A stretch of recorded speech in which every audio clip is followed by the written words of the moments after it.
நாம் ஒரு கல்லூரியில் அட்மிஷன் போட்டு அதுக்கான டேட்லாம் முடிஞ்சு கல்லூரி ஓப்பனாக இருக்குது. உதாரணத்துக்கு 15 நாளைக்கு முன்னாடி நாம அந்த கல்லூரிக்கு எழுத்துப்பூர்வமாக எங்களுடைய அட்மிஷனை நீங்க வித்ட்ரா பண்ணுங்க, நாங்க இந்த கல்லூரியிலிருந்து நாங்க படிப்பதிலிருந்து நாங்க விலகிக் கொள்கின்றோம் என்று எழுத்துப்பூர்வமாக தேதியை குறிப்பிட்டு ஒரு கடிதத்தை நாம் சமர்ப்பிப்போம் என்று சொன்னால் என்னென்னலாம் சர்டிபிகேட் நாம கொடுத்திருக்கிறோமோ அந்த ஆவணங்கள் அனைத்தையுமே 100% கல்வி கட்டணத்தையும் சம்பந்தப்பட்ட அந்த கல்வி நிறுவனங்கள் மாணவர்களுக்கு எந்த விதமான அலைக்கழிப்பும் செய்யாமல் முழுமையாக ஒப்படைத்து விட வேண்டும் என்று இந்த சட்டம் சொல்லுகின்றது. அன்பார்ந்த சகோதரர்களே, மாணவ மாணவிகளே, இன்றைய பருவம் என்பது கல்லூரியை நோக்கி மாணவர்கள் படையெடுக்கக்கூடிய ஒரு முக்கியமான காலகட்டத்தில் நாம் இருக்கின்றோம். 12ஆம் வகுப்பு முடித்த மாணவர்களும் இளநிலையை முடித்துவிட்டு முதுகலைக்காக கல்லூரியில் சேரக்கூடிய மாணவர்களும் கல்லூரி படிப்பை தொடரக்கூடிய ஒரு காலகட்டத்தில் முக்கியமான ஒரு அறிவிப்பை சென்ற ஆண்டு யுஜிசி என்று சொல்லக்கூடிய பல்கலைக்கழக மானிய குழு அறிவிப்பை வெளியிட்டிருக்கின்றார்கள். அது என்ன அறிவிப்பு என்று சொன்னால், மாணவர்கள் ஒரு கல்லூரியை தேர்ந்தெடுத்து கல்வி கட்டணத்தை கட்டிய பின்னால் அவர்கள் வேறு கல்லூரியில் படிக்க விரும்புவார்கள் என்று சொன்னால் சம்பந்தப்பட்ட பல்கலைக்கழகமோ அல்லது கல்லூரிகளோ மாணவர்கள் கட்டிய கட்டணத் தொகையை 100% முழுமையாக திரும்ப ஒப்படைத்து விட வேண்டும். அவங்களுடைய சர்டிஃபிகேட் எல்லாத்தையுமே திருப்பி கொடுத்துடணும். அவங்க விரும்புகிற கல்லூரியில் போய் திருப்பி அவர்கள் படித்துக் கொள்வதற்கான உரிமையை யுஜிசியினுடைய அறிவிப்பு வெளியிட்டிருக்கின்றது. இந்த அறிவிப்பை அனைத்து கல்லூரிகள் பல்கலைக்கழகங்களுடைய பேராசிரியர்கள் பிரின்சிபல்ஸ் என்று சொல்லக்கூடிய அந்த கல்லூரியை நடத்தக்கூடியவர்களுக்கு முறையாக இந்த அறிவிப்பை யுஜிசி வெளியிட்டிருக்கின்றது. இதில் ஒரு 5 நிபந்தனைகளை கூடுதலாக யுஜிசி அறிவித்திருக்கின்றார்கள். அது எப்படி என்று சொன்னால், இப்போ ஒரு கல்லூரியில் நாம் சேர வேண்டும் என்று விரும்பி ஒரு கல்வி கட்டணத்தை கட்டிட்டோம். கட்டிய பின்னாடி நம்ம ஏதோ ஒரு சூழலின் காரணத்தினால் இந்த படிப்பை நாம் எடுத்து தப்பாக இருக்கு, இதை விட அந்த கோர்ஸ் பண்ணால் நல்லா இருக்கும், ஏன்னா நமக்கு அந்த நேரத்தில் அந்த நாலேஜ் இல்லாமல் இருக்கும், நீங்கள் எங்கே இந்த கல்லூரியில் படிக்கிறீங்க, இந்த மார்க்குக்கு அந்த கல்லூரியில் படித்தா நல்லா இருக்கும், நல்ல வேலை வாய்ப்பு இருக்கும், அல்லது இந்த கல்லூரியில் சரியான ஒரு இன்ஃப்ராஸ்ட்ரக்சர் இல்லை, பாடம் சரியில்லை, சொல்லி கொடுக்கின்ற முறை சரியில்லை, இப்படி ஏதோ ஒரு குறைபாட்டை கண்டு அவர்கள் வேறொரு கல்லூரியில் சேர விரும்புவார்களேயானால் தாராளமாக சேர்ந்து கொள்ளலாம் என்று இந்த சட்டம் சொல்லி காட்டுகின்றது. அப்படி சேரக்கூடிய நேரத்தில் ஏற்கனவே நாம் காசு கட்டியிருப்போமே அந்த பணத்தினுடைய நிலை என்ன என்று சொன்னால், என்னைக்கு அட்மிஷன் ஓப்பனாக இருக்குதோ, இப்போ உதாரணத்துக்கு ஆகஸ்ட் 31ஆம் தேதி நாம் ஒரு கல்லூரியில் அட்மிஷன் போட்டு அதுக்கான டேட்லாம் முடிஞ்சு கல்லூரி ஓப்பனாக இருக்குது. உதாரணத்துக்கு 15 நாளைக்கு முன்னாடி நாம் அந்த கல்லூரிக்கு எழுத்துப்பூர்வமாக எங்களுடைய அட்மிஷனை நீங்கள் வித்ட்ரா பண்ணுங்க, நாங்கள் இந்த கல்லூரியிலேருந்து நாங்கள் படிப்பதிலிருந்து நாங்கள் விலகிக் கொள்கின்றோம் என்று எழுத்துப்பூர்வமாக தேதியை குறிப்பிட்டு ஒரு கடிதத்தை நாம் சமர்ப்பிப்போம் என்று சொன்னால் நம்முடைய ஆவணங்கள் என்னென்னலாம் சர்டிஃபிகேட் நாம் கொடுத்துருக்குறோமோ அந்த ஆவணங்கள் அனைத்தையுமே 100% கல்வி கட்டணத்தையும் சம்பந்தப்பட்ட அந்த கல்வி நிறுவனங்கள், அது எந்த பல்கலைக்கழகமாக இருந்தாலும் எந்த கல்லூரியாக இருந்தாலும் அவர்கள் மாணவர்களுக்கு எந்த விதமான அலைக்கழிப்பும் செய்யாமல் முழுமையாக ஒப்படைத்து விட வேண்டும் என்று இந்த சட்டம் சொல்லுகின்றது. இது ஒன்று.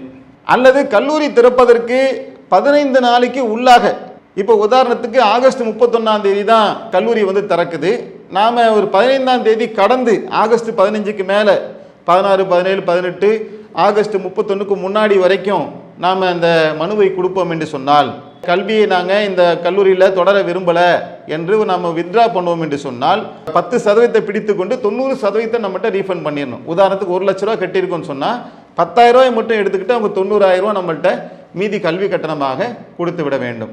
இது 2. மூன்றாவது என்னன்னு சொன்னால், கல்லூரியே ஓப்பன் ஆயிடுச்சு. இது ஆகஸ்ட் 31. உதாரணத்துக்கு சொல்ல வரேன், டேட்டு ஒவ்வொரு கல்லூரிகளில் ஒவ்வொரு மாதிரி மாறிக்கிட்டே இருக்கும், ஒவ்வொரு பல்கலைக்கழகங்களில் தேதி மாறும். நம்ம இது உதாரணத்துக்கு நம்ம வச்சுக்க வேண்டியதுதான்.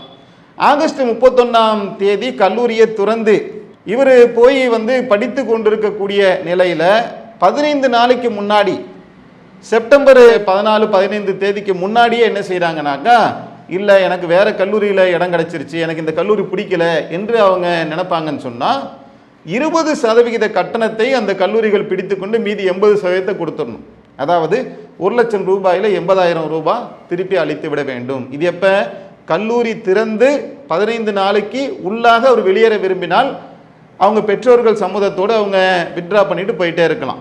80% கட்டணம் ப்ளஸ் என்னென்ன டாக்குமெண்ட்ஸ் இருக்கோ எல்லாத்தையும் பெற்றுக்கொள்ளலாம் என்று இந்த சட்டம் சொல்லுது. அடுத்ததாக கல்லூரியெல்லாம் திறந்து 15 நாள் கடந்து 30 நாட்கள் அதற்கு உள்ளாக 15 to 30 days அந்த நாட்களாக இருந்தால் 50% கட்டணத்தை கழிச்சிருவாங்க. 1 லட்ச ரூபா கட்டியிருந்தோம் காலேஜ் ஃபீஸு, 50,000 பிடிச்சிக்கிட்டு 50,000 நம்ம கையில் கொடுத்துருவாங்க. 15ஆம் தேதி கடந்துட்டதுனால. 1 மாதமும் கடந்து விட்டது என்று சொன்னால் எந்த விதமான ரீஃபண்டும் இதில் கல்லூரி நிர்வாகம் பண்ண மாட்டாங்க, நம்ம கோர முடியாது. இந்த ஒரு 5 வகையான ரீஃபண்ட் பாலிசியை வந்து அந்த யூஜிசி நிர்வாகம் வந்து அவங்க தான் எல்லா கல்லூரிகளையும் வந்து இயக்கக்கூடிய ஒரு அதிகார மட்டமாக இருக்கின்றார்கள். அவர்கள் இந்த சுற்றறிக்கையை அனைத்து பல்கலைக்கழகங்களுக்கும் பல்கலைக்கழகத்துக்கு கீழே இயங்கக்கூடிய அனைத்து கல்லூரிகளுக்கும் இதை முறையாக தெரிவித்திருக்கின்றார்கள். ஆனால் இந்த அறிவிப்பை பெற்றோர்கள் வந்து முறையாக போய் சேராத காரணத்தினால ஒரு கல்லூரியில் நம்ம சீட்டு வாங்கிட்டோம், காசை கட்டிட்டோம் என்று வேண்டா வெறுப்பாக சில நேரங்களில் அவசரப்பட்டு ஒரு கல்லூரியில் சேர்த்துட்டோமே, என்ன செய்கிறது, காசை கட்டிட்டோமே என்று கல்லூரி படிப்பை தொடரக்கூடிய ஒரு அவல நிலையும் இருக்கின்றது என்பதை கவனத்தில் கொண்டு இந்த ஒரு விழிப்புணர்வு காணொலியை நாம் வந்து பதிவு செய்கின்றோம். இதில் குறிப்பாக இவ்வளவுதான் சட்டங்கள்லாம் இருந்தாலும் கூட கல்லூரி நிர்வாகங்கள் வந்து பணத்தை தராமல் இழுத்தடிப்பு செய்து அலைக்கழிக்கக்கூடிய வேலையை செய்தார்கள் என்று சொன்னால் யூஜிசியோடைய அதிகாரப்பூர்வ இணையதளத்தில் அவங்க என்ன செஞ்சுருக்காங்க, இதுக்கான ஆவணங்களை வந்து வெளியிட்டிருக்காங்க. அதில் அனைத்து விதமான சட்டங்களும் இருக்குது. அதுக்கான PDF ஃபைல் வந்து இருக்குது, நீங்கள் டவுன்லோட் பண்ணிக்கலாம். மேற்கொண்டு இந்த கல்வி நிலையங்களுக்கு நாம் என்ன சொல்ல வரோம் சொன்னால், கல்லூரி நிர்வாகத்தினுடைய அவங்களுடைய பொருளாதாரமும் பாதிக்கப்படக்கூடாது என்பதில் கவனத்தில் கொண்டு தான் இந்த அறிவிப்பை வந்து யூஜிசி வெளியிட்டிருக்கிறாங்க. அதனால் ஏழை மாணவர்கள் அல்லது தவறான முடிவு எடுத்த மாணவர்கள் வேறு கல்வியை நோக்கி நகர்வார்கள் என்று சொன்னால் வெறும் லாப நோக்கு என்கின்ற அந்த எண்ண கண்ணோட்டத்தோடு இல்லாமல் குழந்தைகள் விரும்பிய முறையில் அடுத்த கல்லூரியை தேர்ந்தெடுப்பதற்குண்டான வாய்ப்பை கல்லூரி நிர்வாகங்கள், கல்லூரியை நடத்தக்கூடிய முதல்வர்கள் இதை சரியான முறையில் செய்து தர வேண்டும் என்பதை ஜமாத்தின் மூலமாக இந்த கோரிக்கையாகவும் வைத்துக்கொண்டு இந்த விழிப்புணர்வை அனைத்து தரப்பு மாணவர்களும் உரிய முறையில் பயன்படுத்திக் கொள்ள வேண்டும் என்று கூறி நிறைவு செய்கின்றோம். இஸ்லாம் மற்றும் சமுதாய செய்திகளை அறிந்து கொள்ள தமிழ்நாடு தௌஹீத் ஜமாஅத் யூடியூப் பக்கத்தை உடனடியாக சப்ஸ்கிரைப் செய்து கொள்ளுங்கள்.